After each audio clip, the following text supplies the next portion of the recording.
So hello, beautiful people. So today was my day off. So I didn't really work out. So I took the complete day off, not doing not a lot of things, but I did run some errand, and my brother needed my help with some bunch of stuff.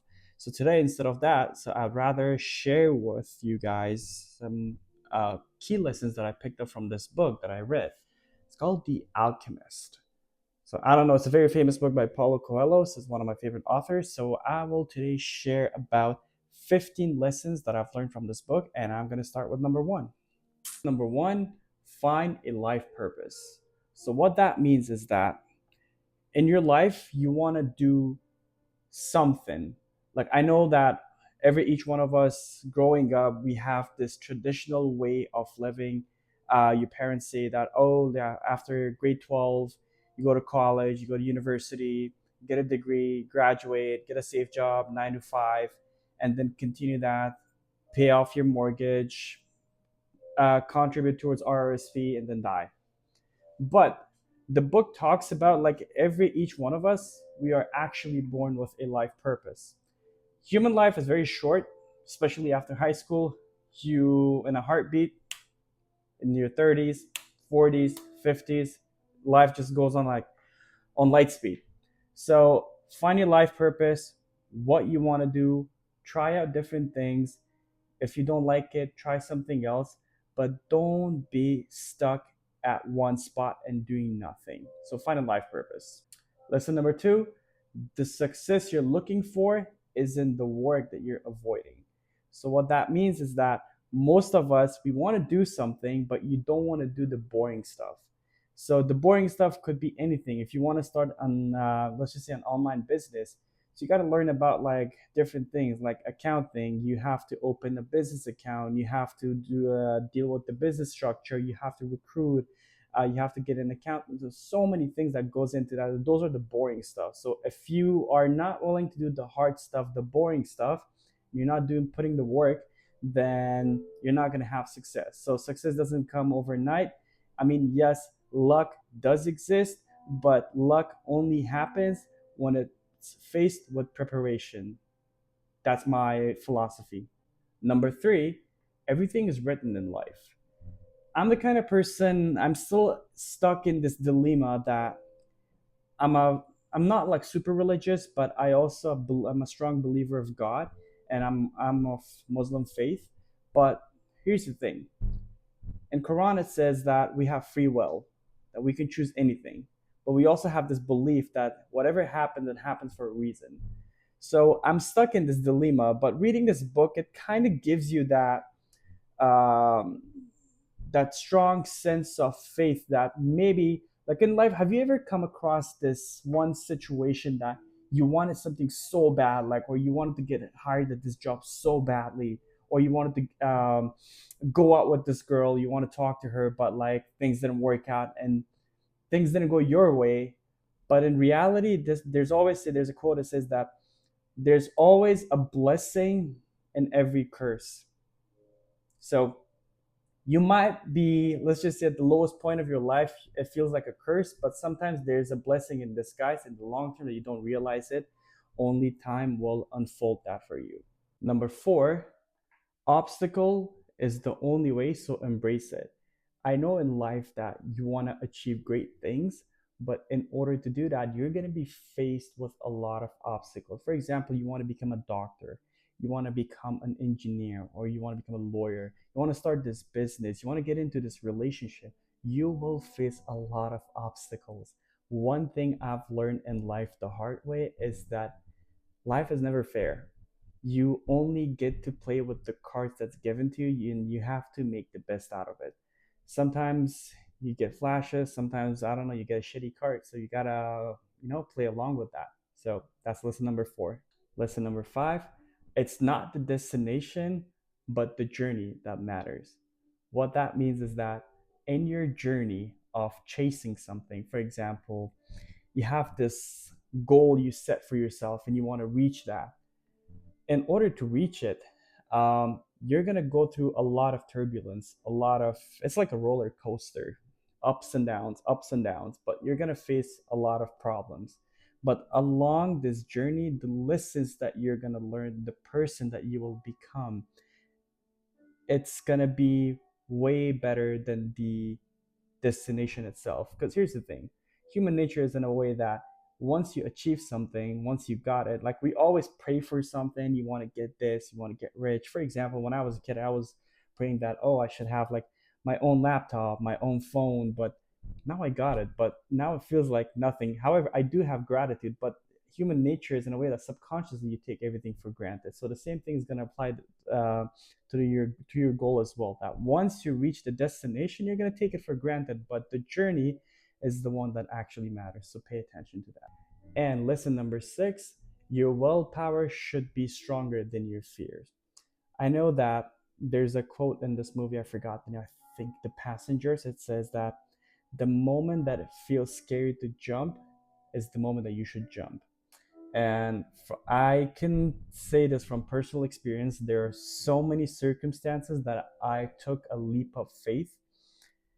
Things didn't go my way, but I did learn a lot of lessons, which I am grateful for, and I'm not even complaining about it. So you should always have this, your willpower to achieve something, to do something should always be stronger than your fears, because on the other side of the fear is where success lies. So you want to face your fears sooner rather than later, because the longer you wait, the more miserable you're going to be.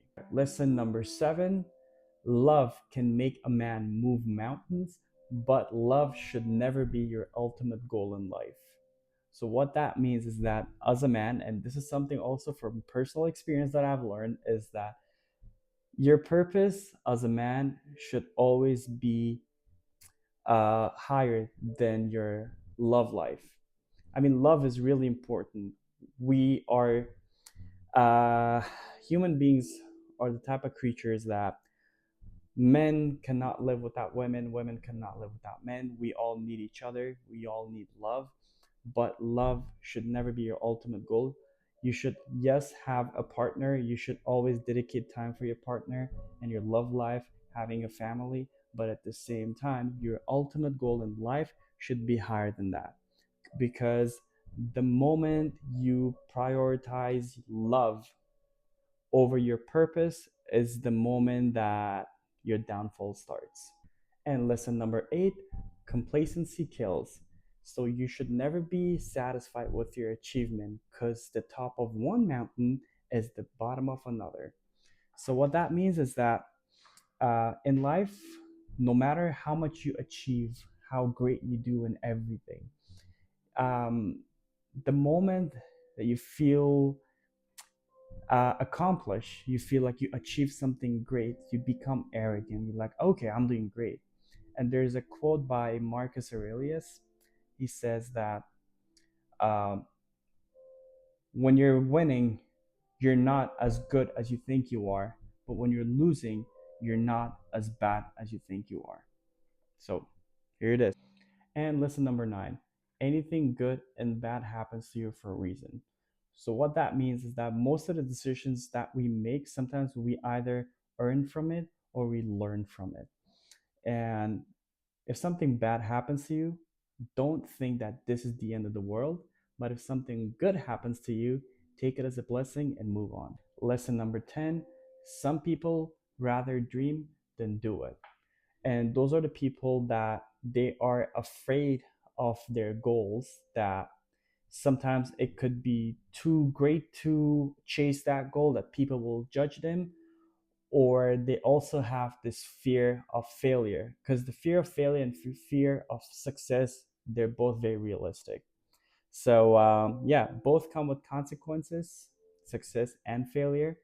So yeah, there are people that they dream, or some of them they talk big, they talk about their goals, their dreams, but there's no action. So yeah, that kind of simplifies it for you.